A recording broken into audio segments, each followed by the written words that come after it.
And although not nearly as complicated as related rates problems, these problems do kind of fall into that general category where it's an application of calculus that's very, very important.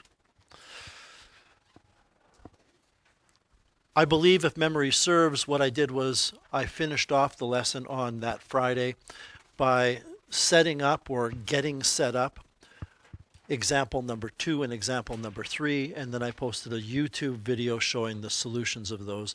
And your assignment was to, for today, to go through and try to complete them on your own, and then if you needed to, check the YouTube video for my solutions of them.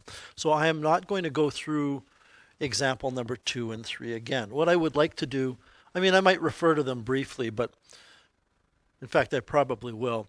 What I would like to do is go through a review of how to solve max-min problems.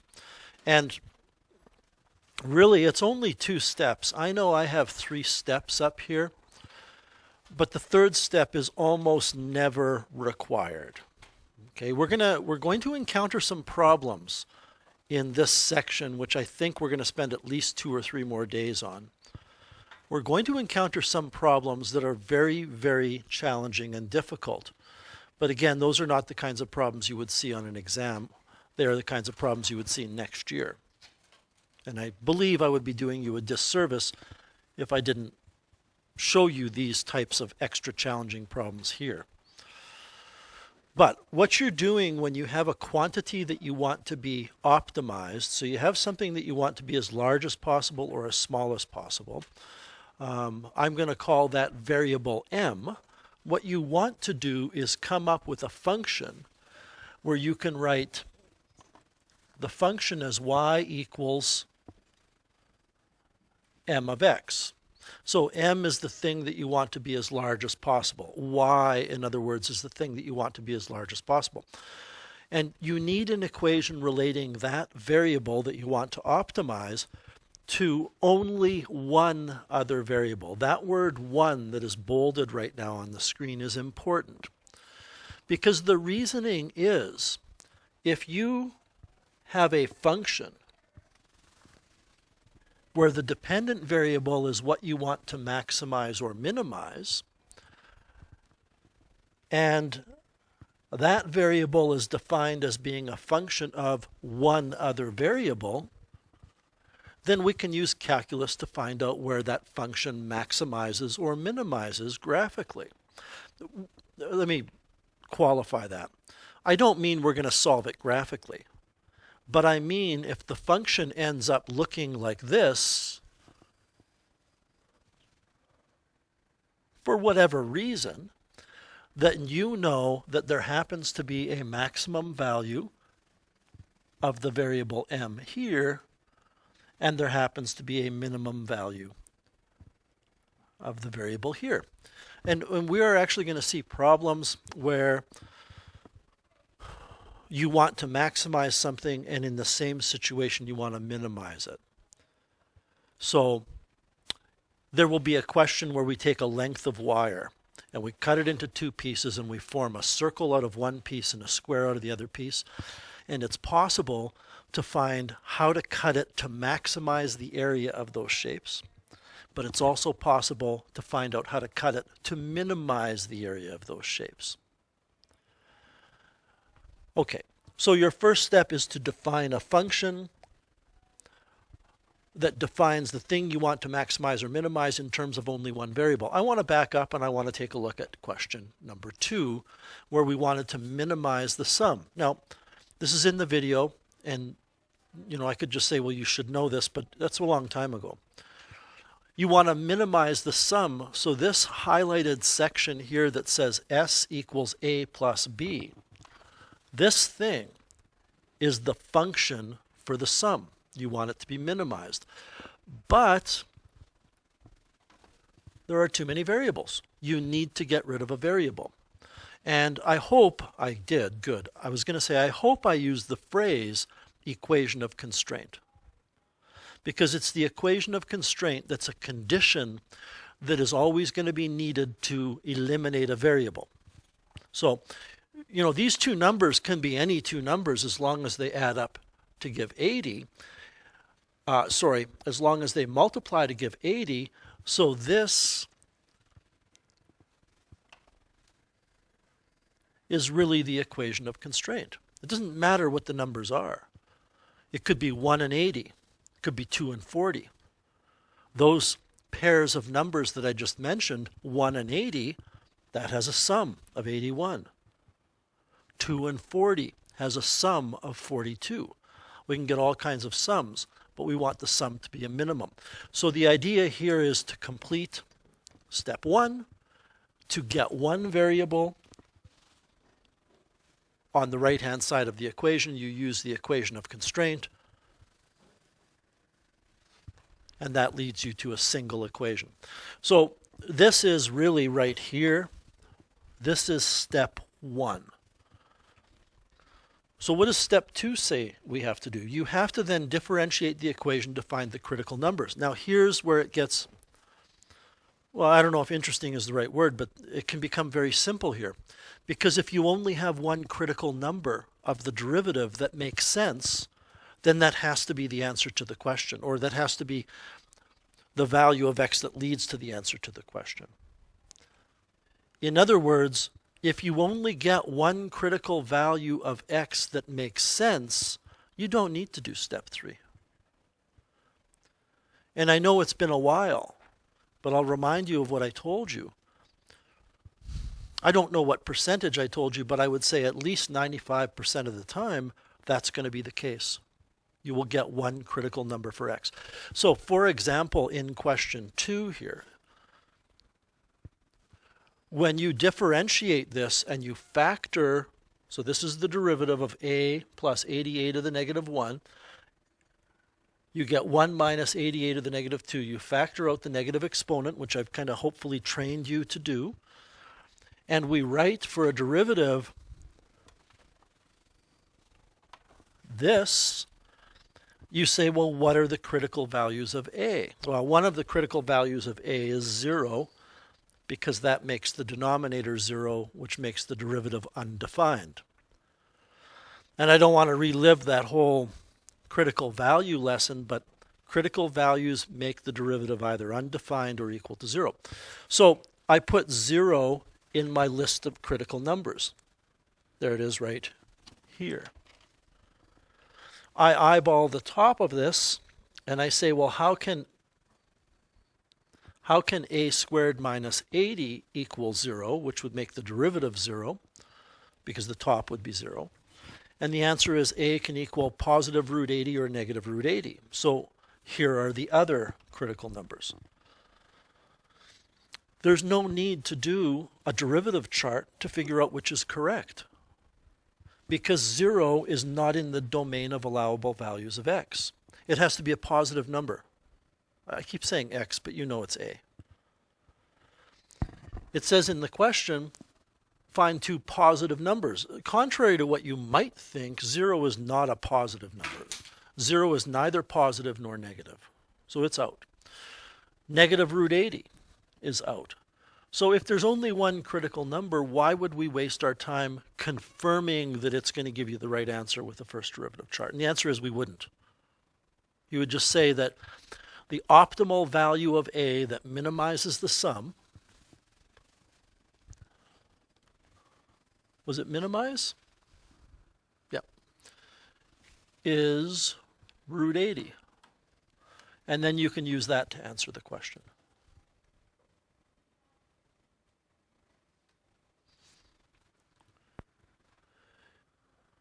Question number 3 didn't require any work with an equation of constraint to eliminate a variable. What I would say to you is you need to know how to do number 3. It is a basic standard run-of-the-mill calculus question that would appear on an exam in this course. It could be that you're planting orange trees. It could be that you are increasing a ticket price. There are a lot of variations of this. So what we're going to be working on today are these problems. But rather than me just throwing you in and saying sink or swim, let's spend some time talking about at least one of the problems. I really want to spend time talking about one of them.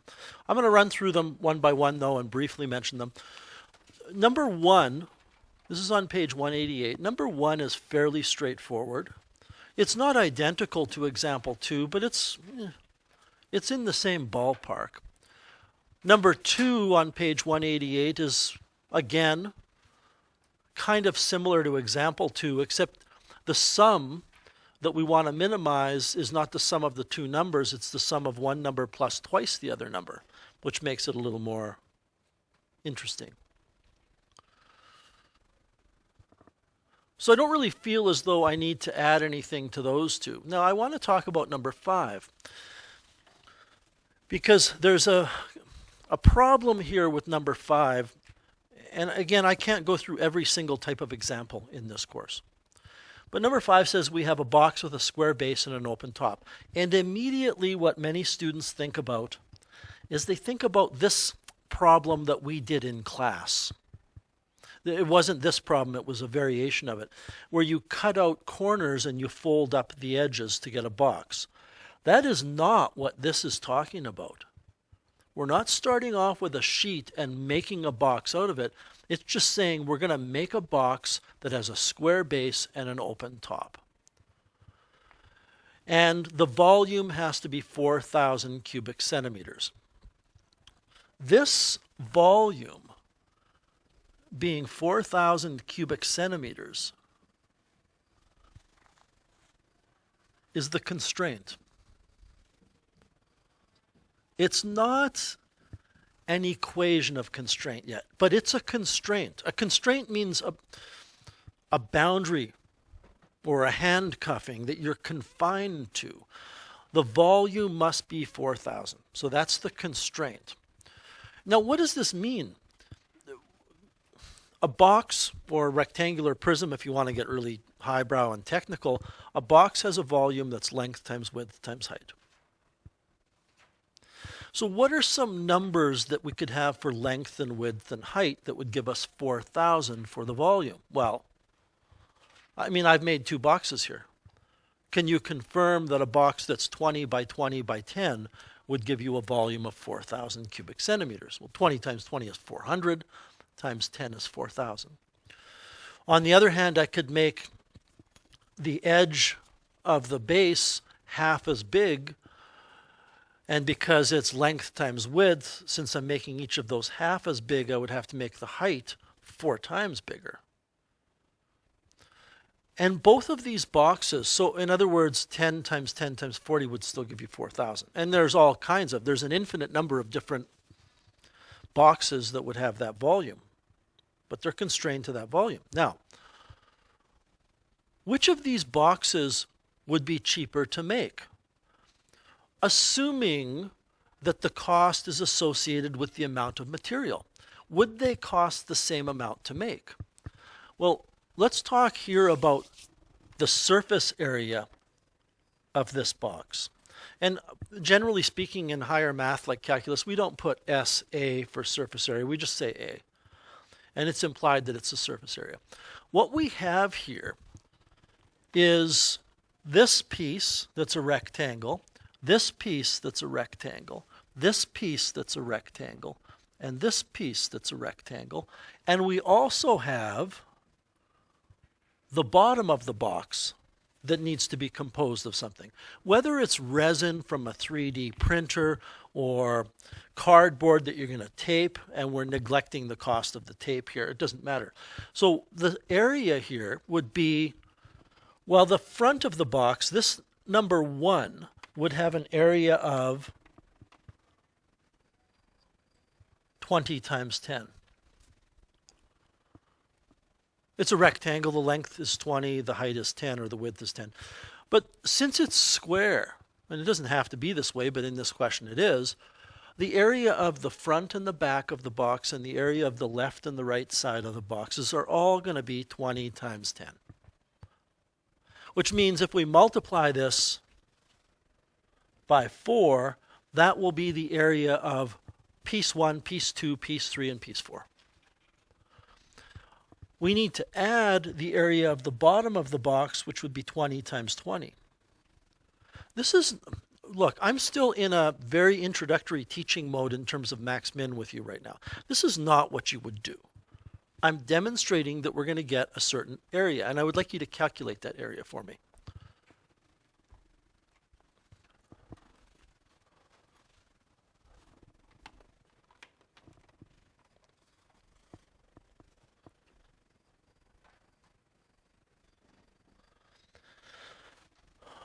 My brain has not been active that much over the last week as well, so you want to just check that, but I think it's 1200. If we were to do the same thing here, I don't have a lot of room here, but if we were to do the same thing with this box, then what would we have? We would have the area equals, well, the front of the box is 10 by 40, and so is the back, and so is the left, and so is the right. So we have the four pieces that are identical in surface area or area. And then we have the bottom of the box, which you can't really see, but it's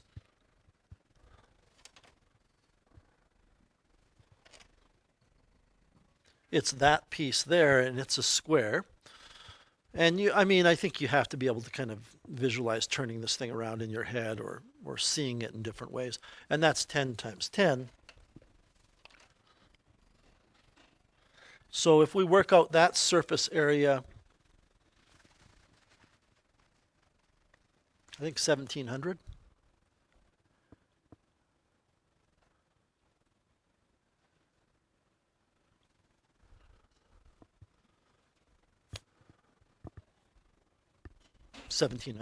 So, by the way, you're not trying to maximize the surface area, that's centimeters squared. You're not trying to maximize the surface area. Don't get the wrong impression here that, oh, we get more surface area. We're trying to minimize the surface area. And all I'm doing here, I hope, is demonstrating to you that even though they have the same volume, they have a different amount of material. So this question has a volume that's the constraint and the area that is the variable. This is an important distinction. After I'm done explaining this, I'm going to explain briefly the opposite situation, and then we can get to work and practice some of these problems today and for tomorrow. So this is to be minimized. We want to minimize this. So we come up with an equation for the area that we want to minimize. We want to make it as small as possible. So the area here would be, well, I need to put some variables on this now. When I had these diagrams, I didn't have variables. But what I can say, you can choose whatever letters you want. I'm just going to go with S, S, and H. Because usually when you have a square, you label the lengths of the sides as being S. So I'm just going to say the box is S by S by H. What does that mean? That means that the volume is S times H, which is S squared H. But we have too many variables. Sorry. Let me back up. I'm doing volume. S times H is the 4,000, not the area. So I'm going to do this on the side in red. This is S times H equals 4,000.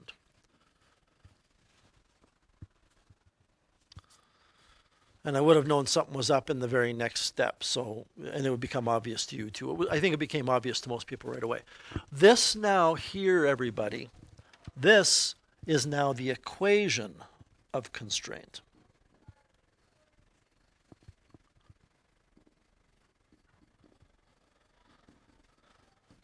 Okay, so it's the area we want to minimize. So now we have to come up with a formula for the area. Well, looking at the diagram,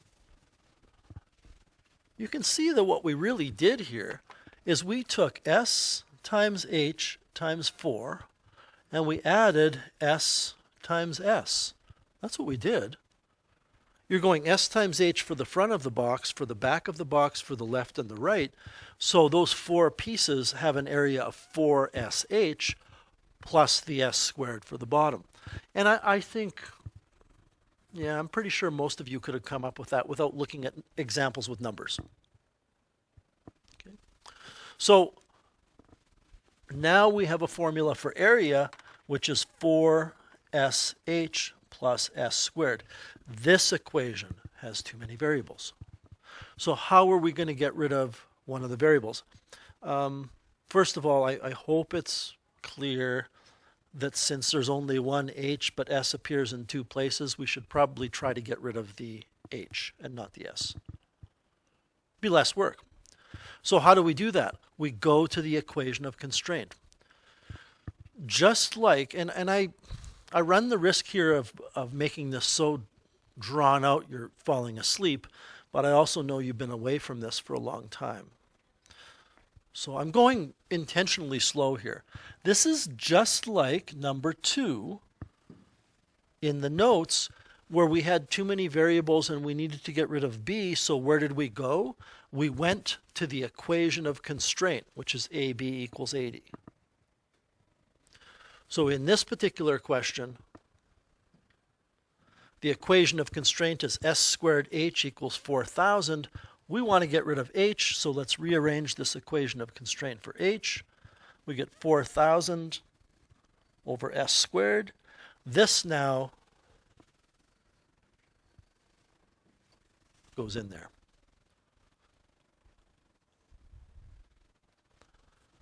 Giving us A equals 4 times S times H, which is 4,000 over S squared plus S squared. Similar to the idea about differentiating in any other place in this course, whether it's related rates or exam questions on derivatives, you want to simplify something before you differentiate it. I think that's just an intelligent thing to do. You don't want to leave it complicated. So I can rewrite this as A equals 4 times 4,000. I guess I can just write 16,000. And I have S to the 1 over S to the 2, which gives me S on the bottom. I'm not going to differentiate 4,000 over 16,000 over S. I'm going to write it as 16,000 S to the negative 1 to make it easier to think about. And then plus S squared. There ends the lesson for this question. I'm not going to finish this question for you. You would have to then find dA ds. That's the only other thing I will write. Use all of your skills that you've developed in this course to find the critical numbers and go from there. What I want to do, though, is go through a different question with you right now. And I'm just going to make it up off the top of my head. Okay? I'm going to say that what we have, maybe I'll stop there. Does anybody have any questions about any of the work in this setup?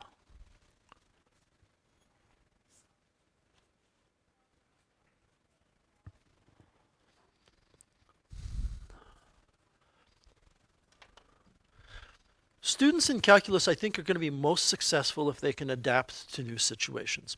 That is to say, if all you achieve in this course with max mins is you see the word box and you think it has to be done a certain way, you're going to fall short in calculus.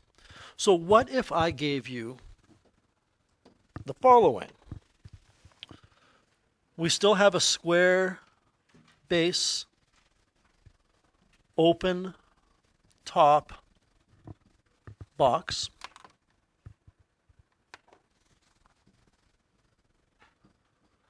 But for whatever reason, it could be a cost reason because you're going to make these using a 3D printer and you only want to spend so much for each box. Doesn't matter. But there is a constraint that is that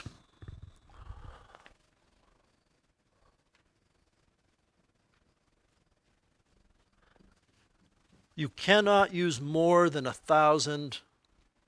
I won't even say it that way. You have to use an area of 1,000 square centimeters. By the way, I know when we're talking about 3D printing, there's a thickness to the sides and the bottom, but that's built into the formula. We'll deal more with that later. So this time we would want to maximize the volume.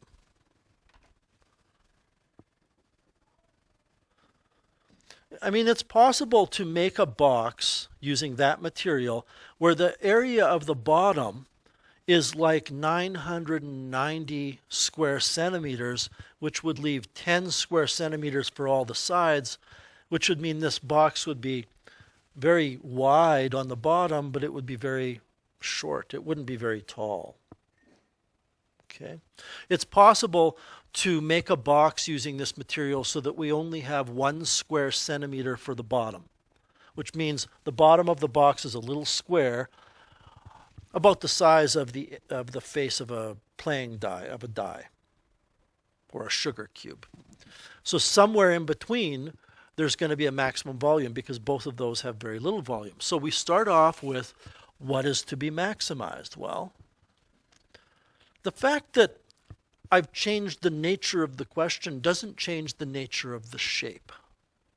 It's still a box with a square base and an open top.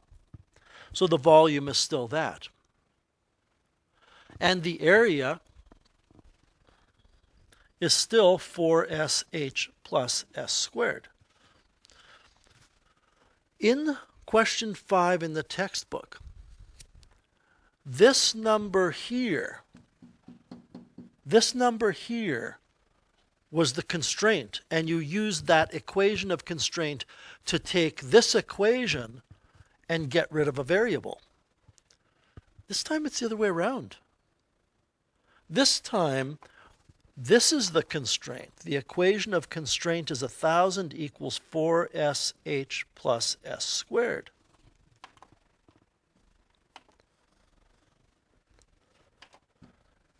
And the function on the right, although it's not a function yet because it has too many variables, the function on the right, or the equation on the right, I guess I should call it, is something that has too many variables because we want to find, ultimately here, everybody, you want to find dv d something so you can find critical numbers.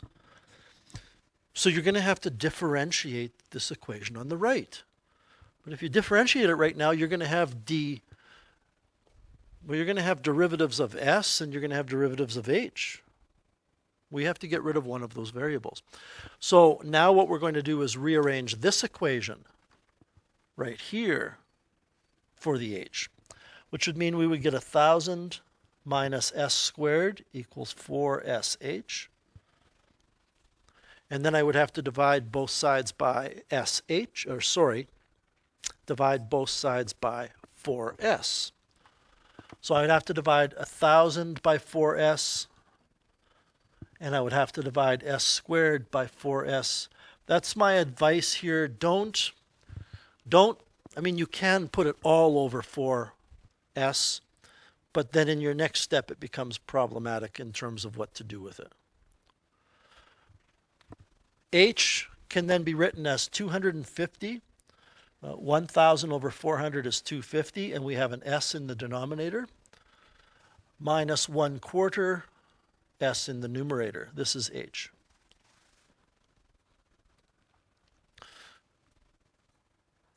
And I guess maybe the way to put it is we're just following the math. Don't look at that and go, why is that the formula for h? That's the formula for h because that's what the math tells us it is. So what are we doing with that? We need to take this, which is h, and put it in here to get a formula for volume in terms of only one variable, which is going to be s, which will give me volume is equal to s squared times h. H is 250 s to the negative 1 minus 1/4 s to the positive 1. I don't need that positive 1 written there. So we're almost, but not quite done step 1. And much like related rates, the first step is the most difficult. We just want to simplify this before you differentiate. You don't want to differentiate that right now, because then you would have to use the product rule. So I get volume equals 250 s to the 1. When I add these two exponents here, I get s to the 1. And then, what else do we have? Minus 1/4 s cubed. And this is the function for volume defined in terms of only one variable. That other variable happens to be the side length. So if you want to find the dimensions of the box that are going to maximize the volume, you need to find dV ds and then find the critical value of x. I want to just quickly go back to number 5 here. Number 5 says, what are the dimensions of the box that minimize the amount of material? Here, I'm going to say, what are the dimensions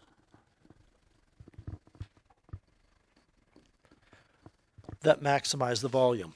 And the reason why I'm going to write that down is I'm going to actually work out what the answer is here so that some of you may choose to figure out what the answer is. And none of the questions that I've gone over here with you, either the examples from last lesson or any of the ones I've talked about or any of these 7 problems that I'm recommending for practice, none of them are out of bounds in this course. I don't believe. I just want to flip through them very quickly and make sure that none of them are ones where I'd go, well, you know, let's do this, but you don't have to worry about it for an exam.